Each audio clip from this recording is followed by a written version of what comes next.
to our podcast. We are going to talk about conflict resolution. That's our theme for the month, and today we're going to talk about the importance of how to receive conflict when somebody has a complaint that they share with us. And I'm joined with Ren Jacobsen today. Hi, Ren. Hi. Ren is a junior at BYU, Brigham Young University, and is studying psychology and minoring in family life and gerontology. Yeah, that's correct. Right. Ren, do you want to introduce yourself just a little bit? Yeah. So some personal information on me. I am from Delaware. I am familiar with most people in Delaware, so if you know them, there's not a lot there. I am the third oldest of six with 5 girls and the youngest being a boy, so I'm very familiar with conflict.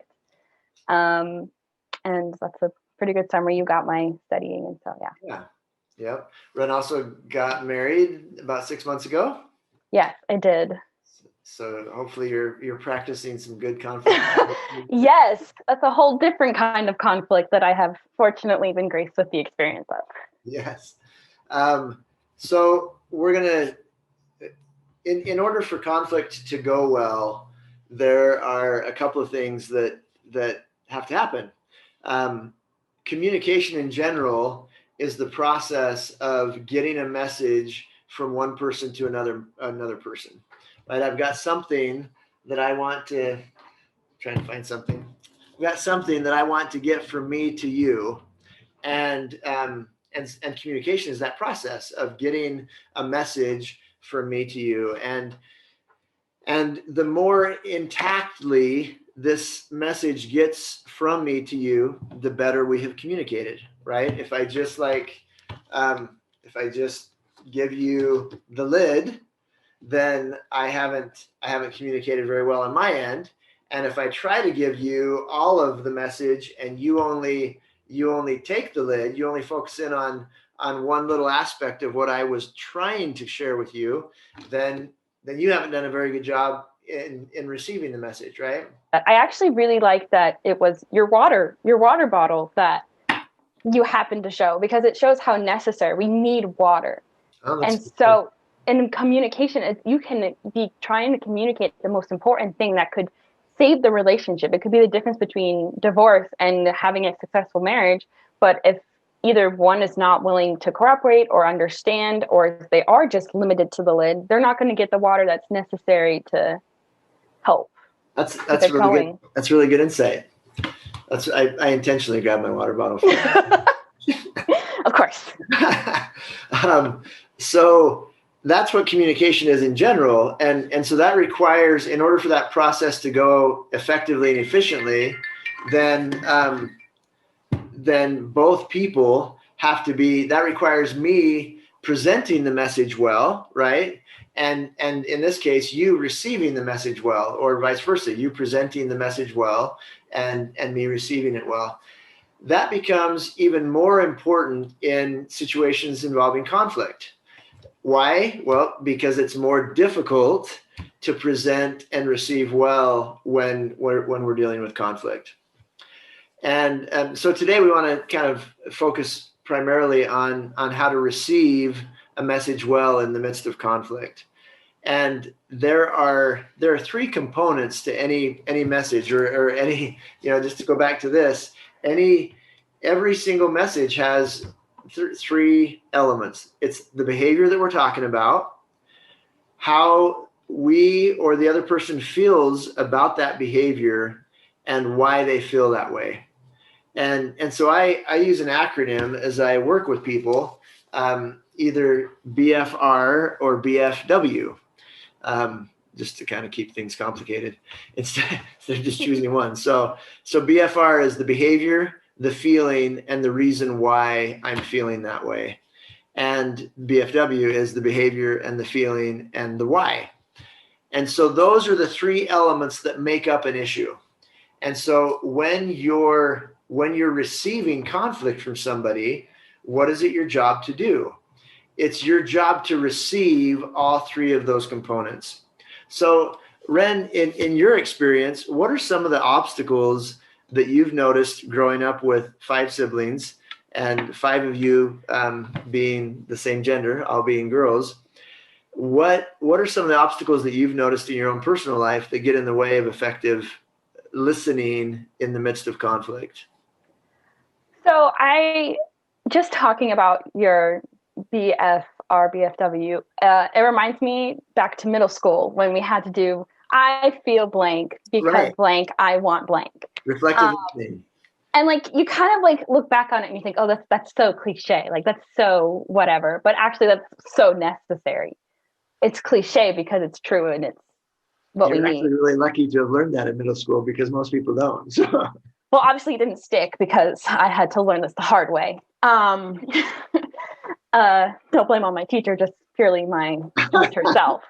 And so I think, especially talking about having so many sisters and in a context of family where you're all so similar, my family, we talk a lot, especially being girls. I know it's a stereotype and I'm sorry to fall into it, but we do. My family is the definition of the stereotype.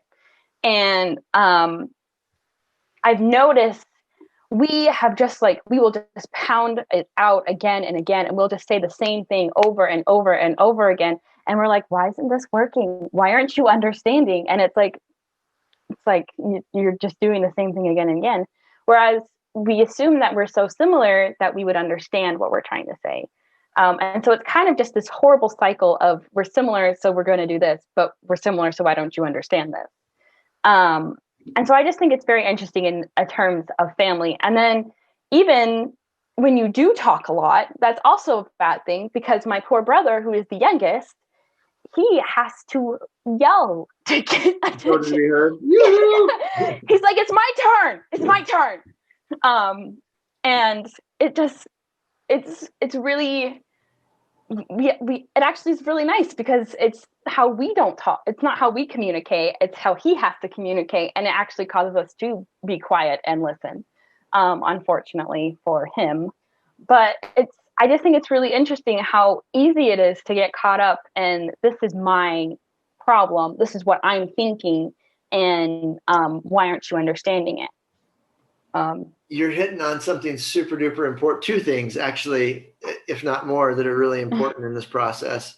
And that is the strong tendency that we have to forcefully try to pound our message across and into the other person. And that's the biggest obstacle to effective conflict resolution right there is, and that comes from a desire to be understood, right? We all want, so every single one of us, every human being has 2 primary needs. And those primary needs are to matter, and in particular to matter to the important people, to the people that we're supposed to matter to. And the second one is emotional safety. And in particular to feel emotionally safe with the important people in our lives. And so those needs are constant in our lives. And so our brains are continuously monitoring where those variables are. And when we are upset about something, those variables become really pertinent because if I feel like I'm trying to share something with you and you're not receiving it, then I don't feel like I'm mattering to you in that moment. And I certainly don't feel safe with you in that moment. And so what most of us do is we up the ante and we get louder, or we get repetitive, or we get intimidating or aggressive, or maybe we withdraw and see if I can suck you in. Our brains will try to do something to be understood. And so what we end up with is a bunch of people that are desperately trying to be understood, and nobody's understanding. And the second thing that you hit on that's super important is a motto that I believe in and that I say all the time, which is more of the same gets you more of the same. And if your conflict resolution isn't going well, continuing to do it the way that you've been doing it probably isn't going to suddenly start working, right? But most of us are a little dense, and we well, maybe if I just try this harder, then maybe it will suddenly start working, right? Well, yeah. I mean, we're creatures of habit also, which doesn't help the situation at all. And I really like that, like you pointed that out because so like I said, I'm the third oldest and I'm married, and the fourth child, the one under me, is started college and preparing her life and everything. And so we are obviously getting older. We are becoming Launching into adults, adulthood, and which is terrifying to me. But um, it's interesting because now we have to learn how to go back to those relationships and communicate, because outside of my family, I feel like my communication skills has developed immensely. I have become more mature in how I respond and more formal. However, my poor husband has come to understand that when we go back to my house, we all regress. the old rules apply. Yeah. We immediately go back to previous behavior. And actually, it was really interesting. I was talking to my parents last time we went to my house for Thanksgiving, and it was really interesting because I like sat down with my parents. I'm like, oh my gosh, I'm like an adult. This whole relationship between you being my parents has completely changed. And not that the respect is gone or anything. And I'm not any less grateful for who they are and the support and love that they give me, but it's different. It And you evolves, yeah. communicate differently. It's less of them teaching. And my parents have done a great job of letting me use my agency. However, now that I'm an adult, it's even more so. I could always go back to them and fall back on them and do anything. And they're happy to support me if something were to happen, but it's a whole different dynamic. And since our lives are constantly changing, we're getting into new situations. My sister had a child, and my mom had to learn how to be a grandma. Right. She can't be the mother to her granddaughter. She has to be the grandmother and respect how her daughter parents. Absolutely. And I think she's done a great job with it, but it's just the learning, and you finally think you got it, and then something changes. You've developed, your life goes on. And so I think you can never say that you've accomplished communication skills, or it's like being a musician or an artist. So you can always do a little bit more, perfect this little thing a little bit better, because it always changes. Yeah. You sound like an E in the core model. You took it. What did your results come back as? Thank you. What did your results come back on the core? That's what you remember? No, I don't remember. That's all right. You brought up another really good point that I just want to underscore, and that's the power of homeostasis. Homeostasis is system maintenance. When a system gets set up, it gets set up with rules and roles that people play, and certain people can get away with certain things, and they're probably good or bad. There are probably different rules for your youngest brother or your youngest sister than existed for your older sister. Absolutely. And when a system gets set up, the powerful norm is to maintain whatever the system's rules are. And so, like you said, when you go back to your family of origin, the momentum is for you to behave in whatever your capacity is, whatever the rules around you are in that system, or were in that system, and what your role was in that system. The strong tendency is to slide right back in and to play your part.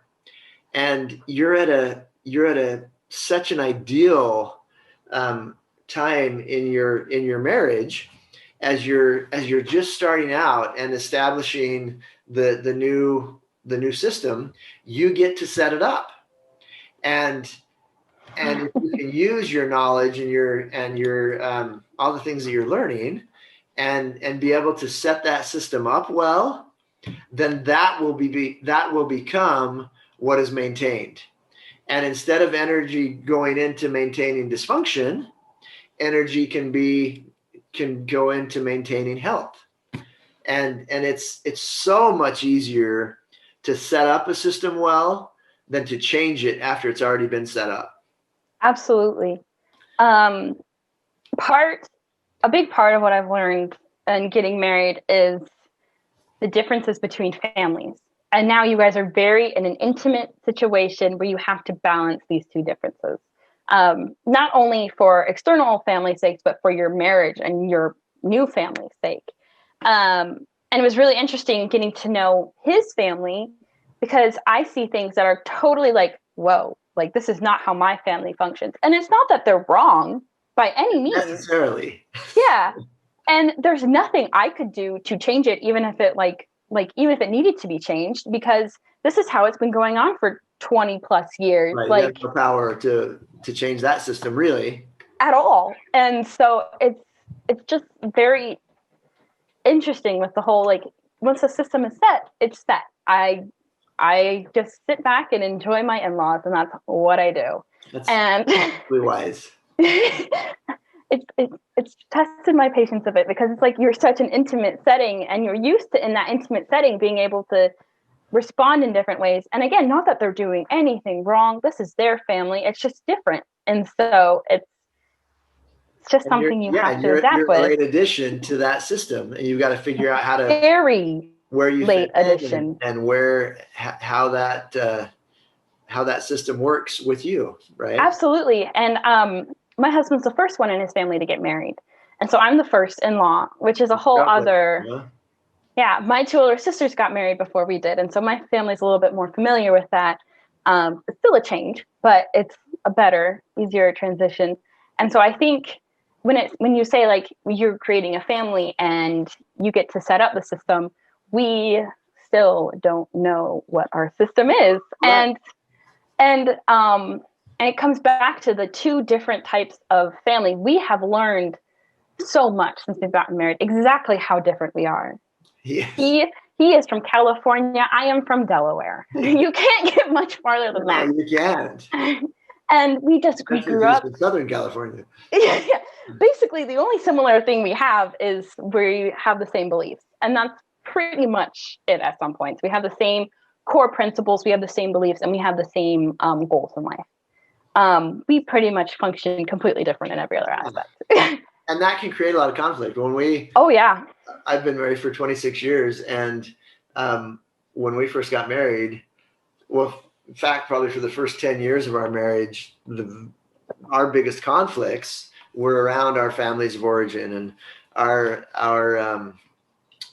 parents lived just a couple of blocks away from each other. And so anytime we'd go visit, everybody knew what we were doing and felt sure. And she and I would be fighting, for our families and all those kinds of things. So, when you're the listener, it is your job to help the other person feel understood.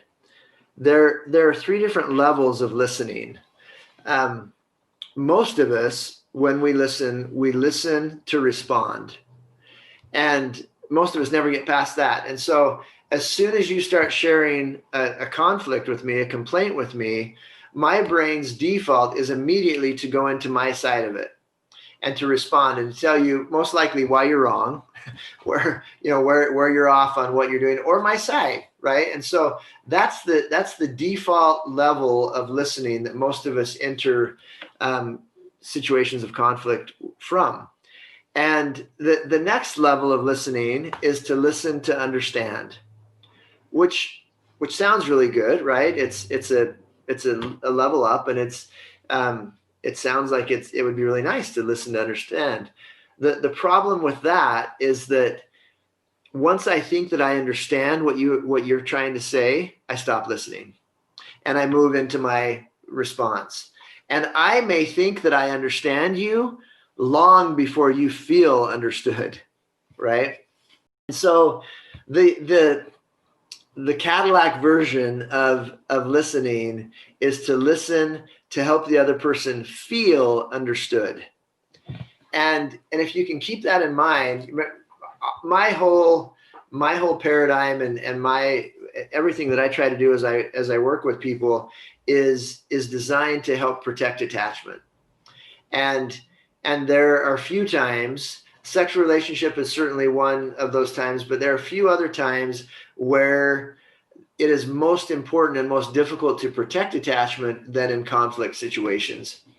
And so when you're listening, if you can listen with the intention and the intent of helping the other person feel understood, that is what you want your objective to be when you're the listener in conflict resolution. And so one of the first things you want to do when you're resolving conflict, and we'll talk more about this when we talk about presenting, but one of the first things you want to do is make sure that you're clear on what role you're playing. Am I the presenter? Am I the one that's trying to get you the message, or am I the receiver? Am I the listener? Am I the one that's responsible to try to get this message effectively from you?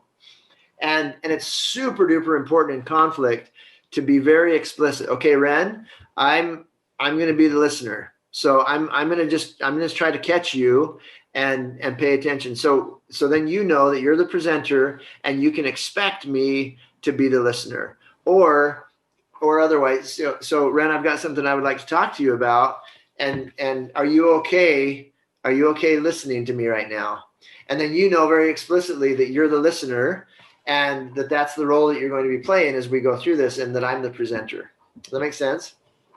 Yeah, I feel like I need to be taking notes. Like this is a free counseling thing. I'm like, oh, where's my pen and paper? Yeah. Well, you can go back and listen anytime. Yeah, exactly. I really appreciate your way of articulating this for multiple reasons. So a side note, I struggle with depression and anxiety, and part of the anxiety is it kind of just wound things up. It makes things go faster for me, and I process things a lot faster, and I get all wound up really easily. And so unfortunately for my husband, he's usually the listener. Now that you are labeling it, I would label him more as the listener most of the time because I am so caught up.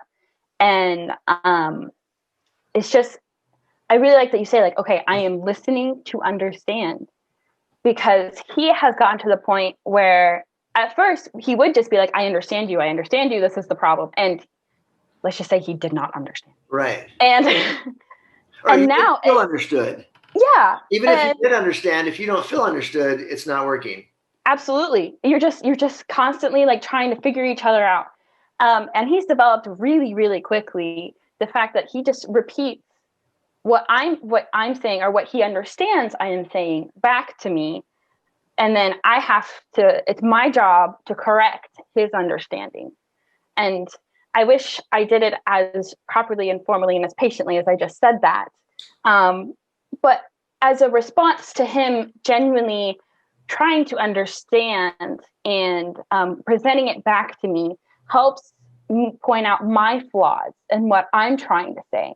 Because I am thinking all of these things and I'm like, I am justified. I am this.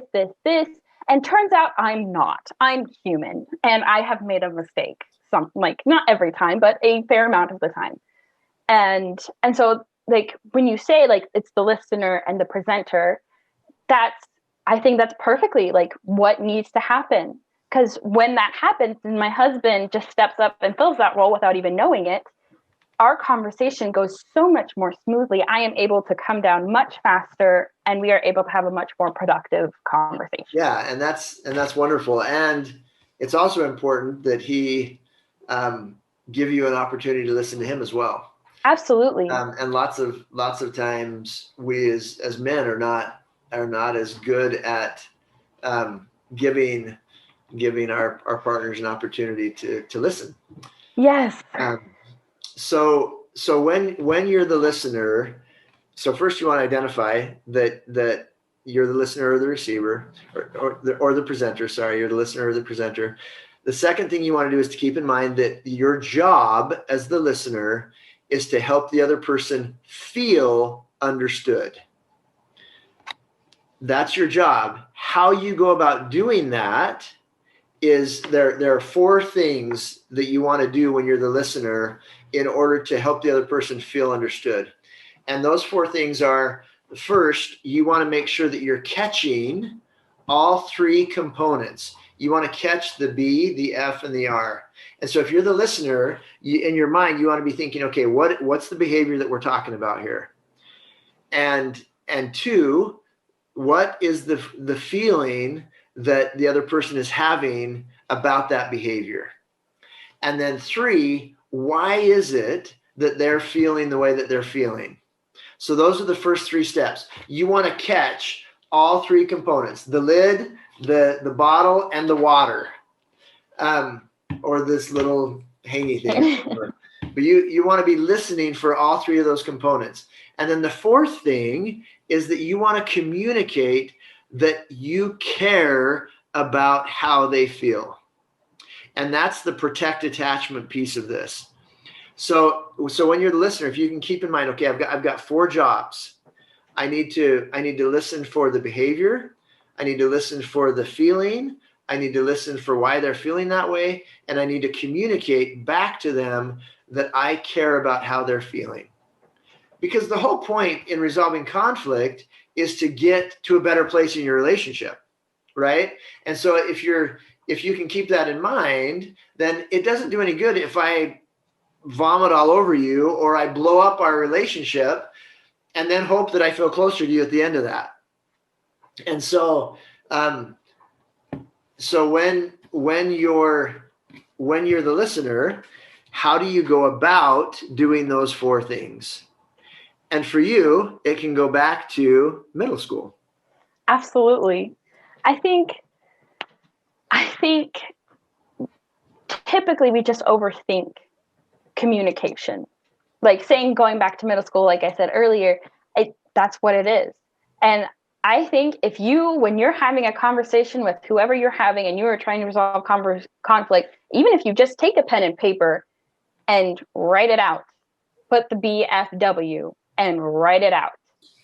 Absolutely. In fact, I've got I don't know if I could do that with the podcast or whatever, but in my courses, I've got a handout that is a worksheet that has that exact thing. It has what behavior we're talking about, and then how each person feels about it, and why they're feeling that way. And especially when you're developing a new skill, it's a really great idea to write it down and make sure that when you're the listener, you're receiving all 3 of those components. Absolutely. I think a big part of communication is communicating what you're trying to communicate, but also understanding what you're trying to communicate. Because it's so, like I said, it's so easy to get caught up that when you are the listener, it can be really confusing. And so that's why I think your handout thing is very smart, because it's like, okay, this blank is blank and I don't know what's supposed to go there. Right. Right.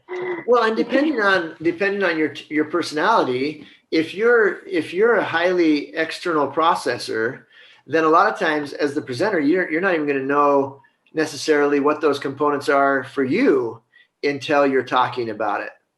And so if I'm the listener, as I repeat back to you what I'm hearing, it can help clarify in your mind. Well, yeah, I am feeling, I'm feeling frustrated. Well, why am I feeling frustrated? Well, why did it frustrate me so much that you came home late last night? Why was that so frustrating? And as you repeat back to me what you're hearing, it can help clarify the why, the reason in my mind. Well, I guess it was really frustrating because I felt like, you were more interested in staying at work than being with me, or it was more important to you to go play basketball with your buddies than to come home and spend time with me. And as you repeat back to me what you're hearing me say, it can help clarify in my mind why I'm feeling the way that I'm feeling. Yeah, I think there's a lot of assumptions in communication, like you said before. Like even from yourself, like you're just assuming that they understand, and that you're assuming that they have the same process and the same thoughts that you are having. Whereas an example is love languages. Some people don't really believe in them, but we'll, for the sake of this conversation, go with them. They are real. I believe they are real, very truly. And for my husband, gifts are receiving, giving, they just aren't his love language at all. However, I grew up in a home where we were really thoughtful in our gifts, and we were really like that's how we showed our love. And so sometimes I like make the joke like, oh, flowers. Oh yeah, he doesn't even like, forget that. Like he would never do that. And it's just like, he just doesn't even think of it. He just doesn't even know. Like it's just not in his head. And that's not his fault. He shows his love for me in so many other ways. It's just that idea that I have, he never has. And so I think that's a huge part of communication is, first off, communicating your message. And second off, making sure that that message was expected or it was a standard. Like how, like in the example of basketball with buddies, you have a right to spend time with your friends. Like you have a right to spend time with other than your spouse. I think it's very, very healthy to have social interactions outside of your family. However, you need to communicate what that level is. And you need to feel like you're getting enough of me, so that doesn't feel like it's taking away from the relationship. And that's where the communication comes in, so that you're both validated and you're both fulfilling your needs. Exactly. An important little aside there too, a little out of the scope of our conversation, but it's really, really healthy in those situations to say, you know what, my love language is gifts. And you know what, I would love if you once a month bought me flowers. And, which can feel like a pretty vulnerable thing to say. And I don't know if that's true or not, but I'm just. Oh, absolutely. And he's aware. And then for him to recognize, okay, she's asking this explicitly. And then for him to be willing to do that, a lot of times we'll feel like that cheapens it. Well, if I have to ask you to buy me flowers, then it doesn't mean nearly as much as if you just thought about buying flowers for me. But if you really understand what love is, love really is being willing to respond and being willing to prioritize. And so if I know that flowers communicate caring to you, and I'm willing to do that, that should actually carry more weight than if I just did it serendipitously, because that's an indication that I've heard you and I'm willing to prioritize and think outside of my norm in order to communicate that I care about you. But we don't normally interpret it like that. Normally we think, no, that's not as good as if he just got it. Yeah, he should just know. He should just read my mind and know. Right. And if he really loved me, he would. And the funny thing is, we actually had this conversation, like, I think a week or so ago. And he was like, well, you don't do anything like that for me. And I realized I had stopped doing it. Like I figured in my head that since he wasn't doing it back, he didn't really acknowledge that's how I showed my love. And so I stopped doing it. And so at that point, I became a hypocrite.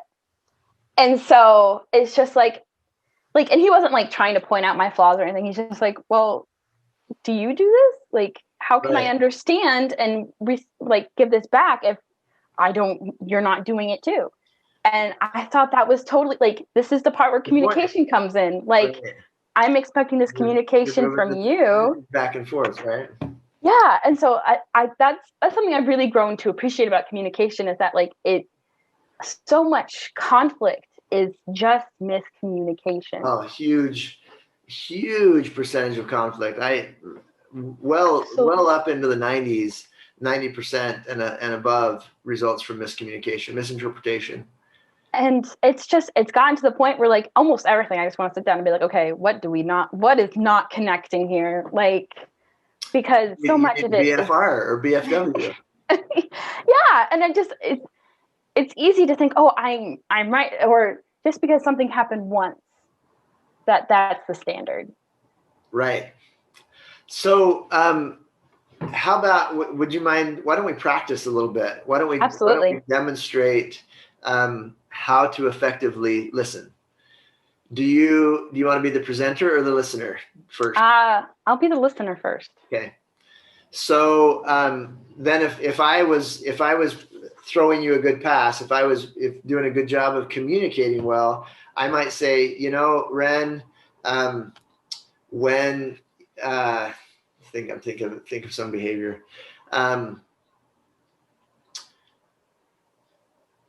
When you left your papers on the table, or maybe I'll do something like this. When we were at your house for Christmas, and you stayed up late talking to your sisters and didn't invite me to join in the conversation, it hurt my feelings, and it made me feel kind of isolated and kind of awkward, because it was because it was my first Christmas with your family, and I wasn't sure how to behave. I wasn't sure whether I should try to insert myself or not, and so I just went to bed.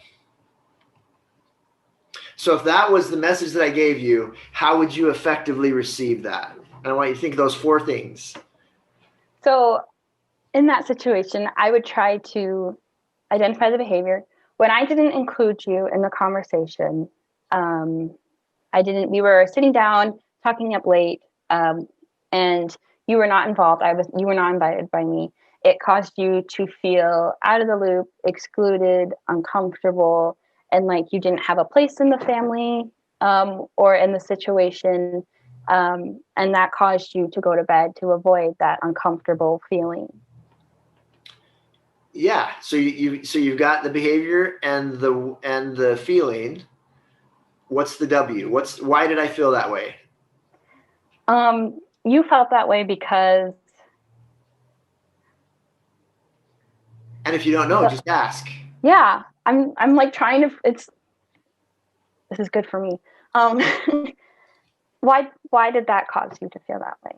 I think the main reason why I felt that way was because I just didn't really know where I fit in. I didn't know how to respond. I didn't know whether I should insert myself or whether I should sit back and wait to be invited. I didn't know whether you wanted some alone time with your sisters or whether I would hurt your feelings if I went to bed. I just wasn't sure how to react to the situation. Okay, so the behaviors and the feelings were caused because you were put in such an unknown, unfamiliar position that you didn't know how to respond, and it caused this turmoil and this discomfort, and you didn't want to be wrong, and no one was communicating with you of how to be right and behave correctly. Yeah, I think that's it. I don't know. I think maybe I presented how I felt a little. I don't know that I felt super bad. My feelings were probably like at a 3 or a 4. I just felt a little confused and awkward. But that is valid. You may not have been hurt at a high level, but I don't want you to feel uncomfortable or excluded. You are part of the family. You deserve to fulfill the position that you have earned and that you have agreed to be part of, and we have agreed to have you as. Excellent. So that last piece that you just put in was the 4th step, right? You were communicating that you cared about how I felt. Good job. You received really well. Thank you. Do you want to switch it around? Absolutely. So I felt really uncomfortable when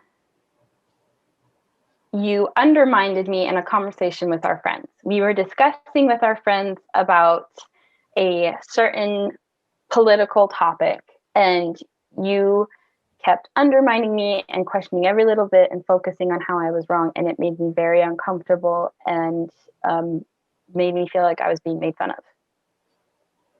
How come? Because it made me feel inferior and like I didn't know what I was talking about and I was invalid. Okay. So let me make sure that I'm getting this correct.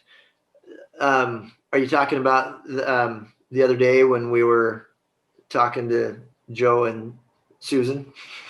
Yeah, and Devin came and went, but it was embarrassing even in front of Devin because he wasn't there for the whole situation. Okay. So when we were talking to them and you were sharing your political opinions on things, my response to that, and specifically when I was asking you to clarify why you thought what you thought, and then I was telling you that your conclusions were incorrect. That sounds like that's the behavior that we're talking about.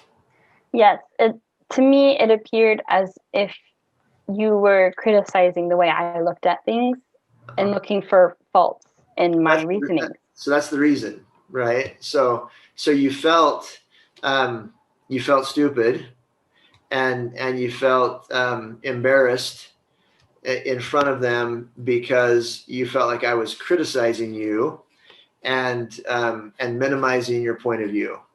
Yes. Am I missing anything? Nope. Okay.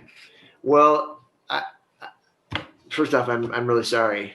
I can see from your point of view how you felt that way, and I don't ever want to make you feel stupid, and I don't want you to ever feel like I'm tearing down your points of view. I want you to participate. I want to know what you think, and I feel really badly that the way I responded made you feel that way. Thank you. How'd I do? Good. I hope you don't mind I pick that. No, not at all. I feel like tone can. Example. Very relevant. Today's the inauguration. Yes. That's why I chose president. That. So it was a good one. Those kinds of moments have been happening a lot.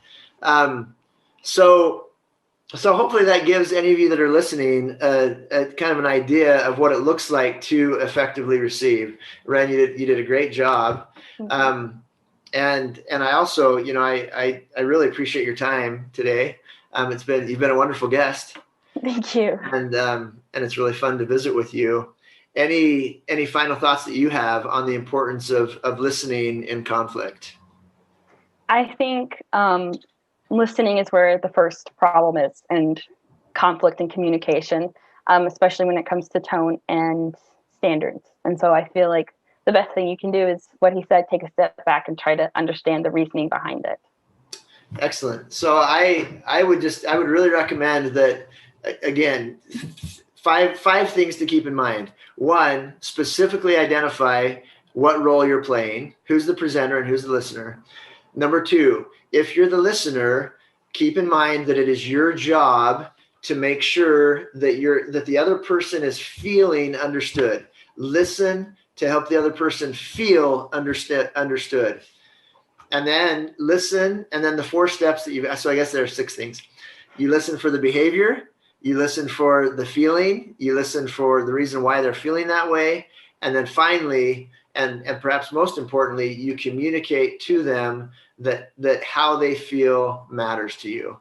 And it matters to you because they matter to you. So I appreciate you listening. I appreciate you joining us today. And Ren, I really appreciate you. Thank you. I've enjoyed being here.